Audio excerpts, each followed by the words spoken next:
This is Fusion Capitalism, a clean energy vision for conservatives.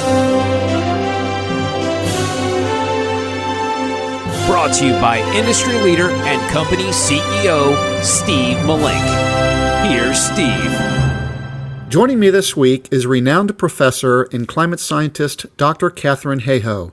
In 2014, Katharine was named one of Time magazine's most influential people, and a couple years ago she was named the United Nations Environmental Programme's Champion of the Earth. She is the co-author of A Climate for Change, Global Warming Facts for Faith-Based Decisions, and her new book, Saving Us, A Climate Scientist's Case for Hope and Healing in a Divided World, is in bookstores now. Katharine, welcome to the podcast.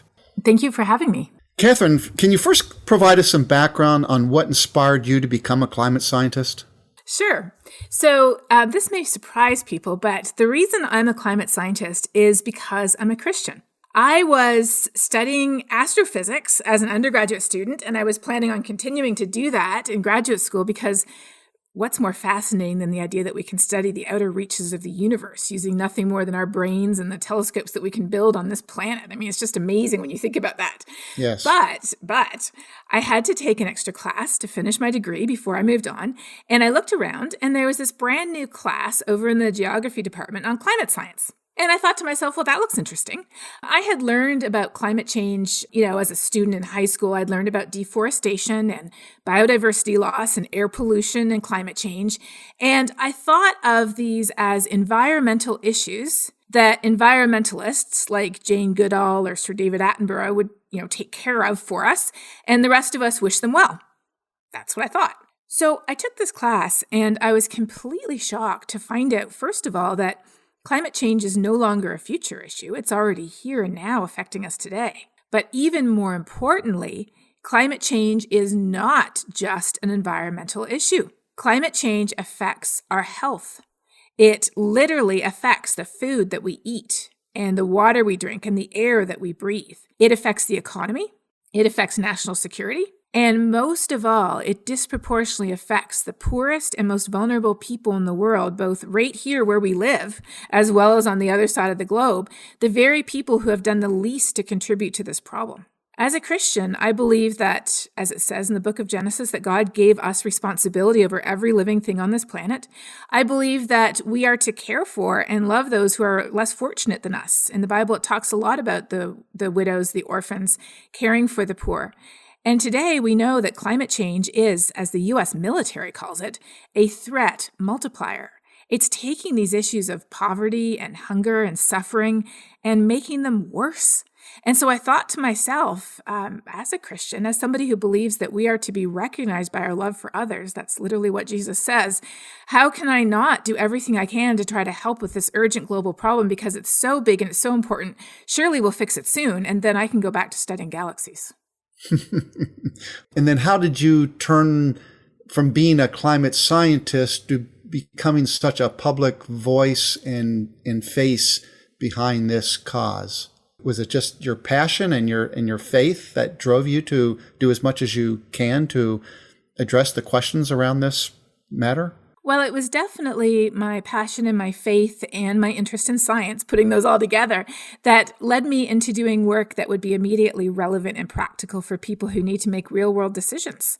So water districts who are planning for water supply over the next few decades, engineers who are designing infrastructure that has to withstand the increasingly severe events that we're experiencing, cities that have to plan for the health and the safety of their inhabitants. There are all kinds of businesses, organizations, governments, and more who have to make decisions today for the future. And today, the one thing we know for sure is that the future is not going to be the same as the past anymore.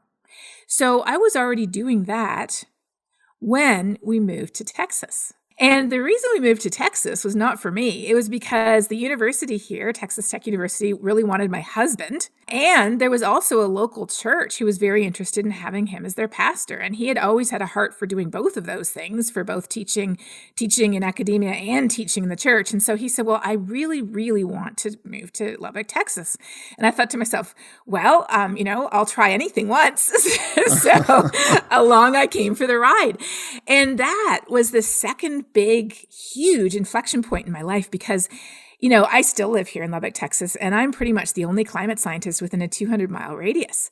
So I hadn't been here more than a couple of months before I got my first invitation to speak to a women's group about climate change. And I thought, well, why not? I think everybody needs to know about this because it's affecting all of us. So I gathered up all my best scientific facts and put them all in a PowerPoint and went and talked and listened very carefully to the questions I got.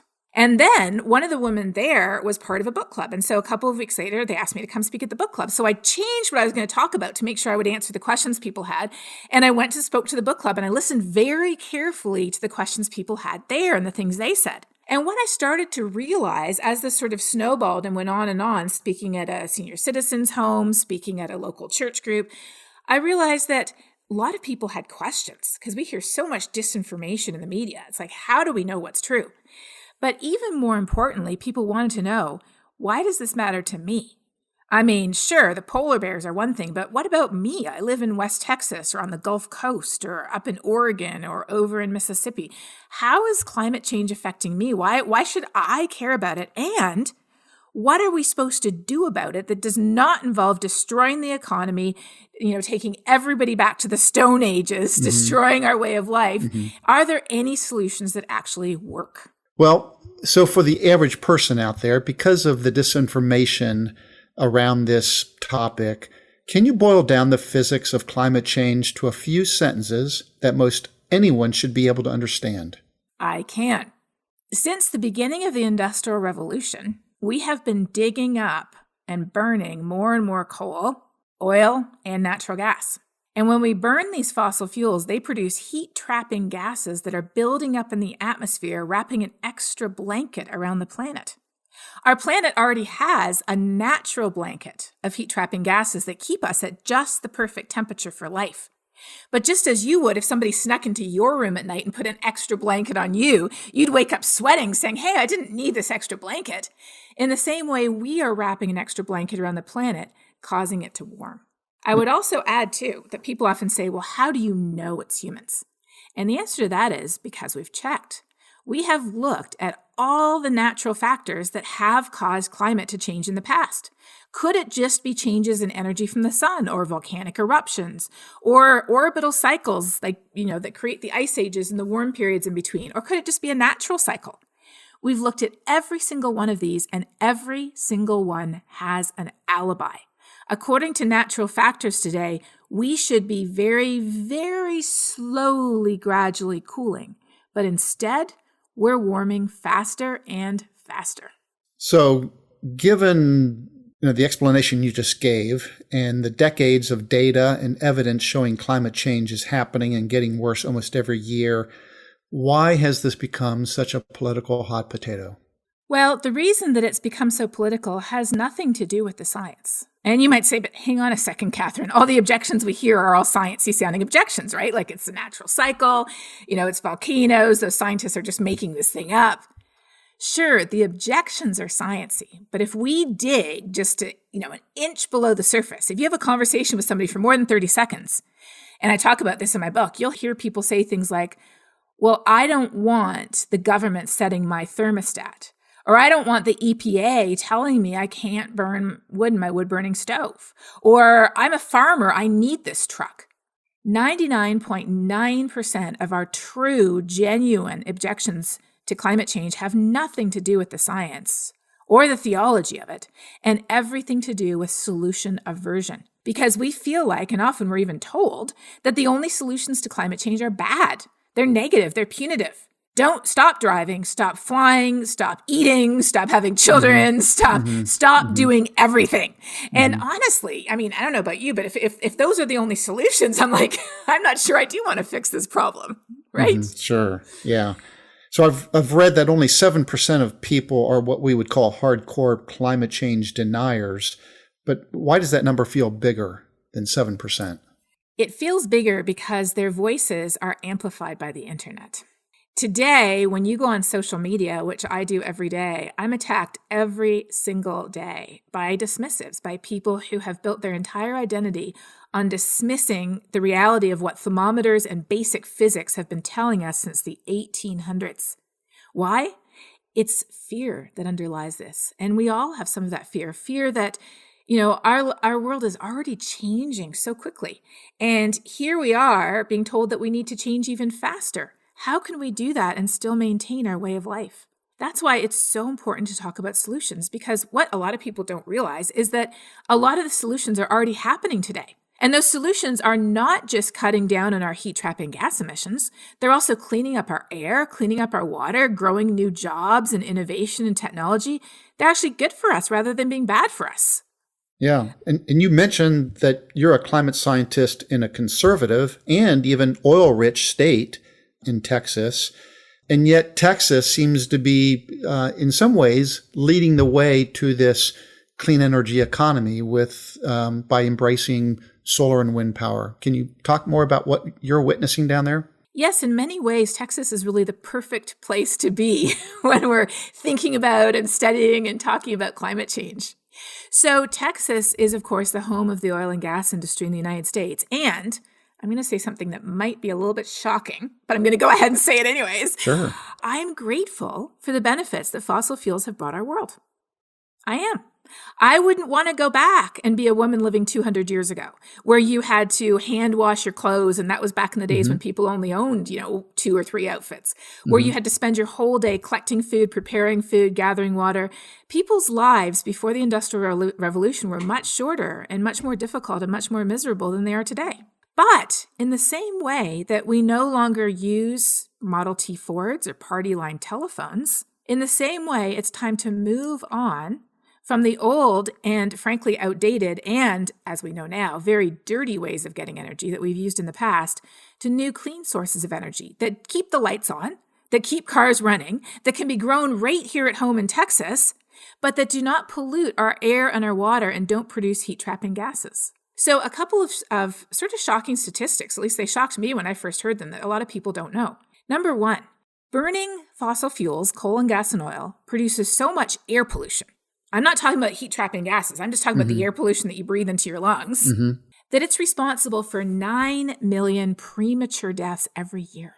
And just to sort of put that in context, so far we've seen 4.5 million premature deaths from COVID around the world.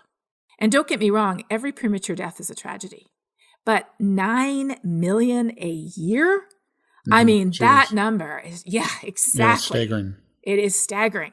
But here's a positive number. Last year, during COVID, in 2020, 90% of new energy installed around the world, much of that in poor countries that don't have a lot of fossil fuel resources, 90% was clean energy. Here in Texas, we already have 23% of our electricity on the Texas grid coming from wind and solar. We are the number one wind producing state in the US. And when I moved to Texas 15 years ago, we were not even on the top 10 list for solar. Yet now we are number 2 on that top 10 list, and our solar production is doubling. So Texas really, truly can be an incredible leader in providing the clean energy that we need in the future. Yes, absolutely. Well, hang on, Katharine. We have to stop here, but coming up in the second part of my discussion with professor and climate scientist Dr. Katharine Hayhoe, Katharine shares what perspective she hopes readers will gain from her new book, Saving Us, A Climate Scientist's Case for Hope and Healing in a Divided World. If we can come together on the most divisive issue, climate change, if we can figure out how to build bridges rather than dig trenches, if we can figure out how to identify and focus on what we have in common rather than what divides us, what else might we be able to fix? Thanks for listening to Fusion Capitalism. To find out more about Steve Malink and his book, go to fusioncapitalism.com. This has been a production of Forbes Books Radio.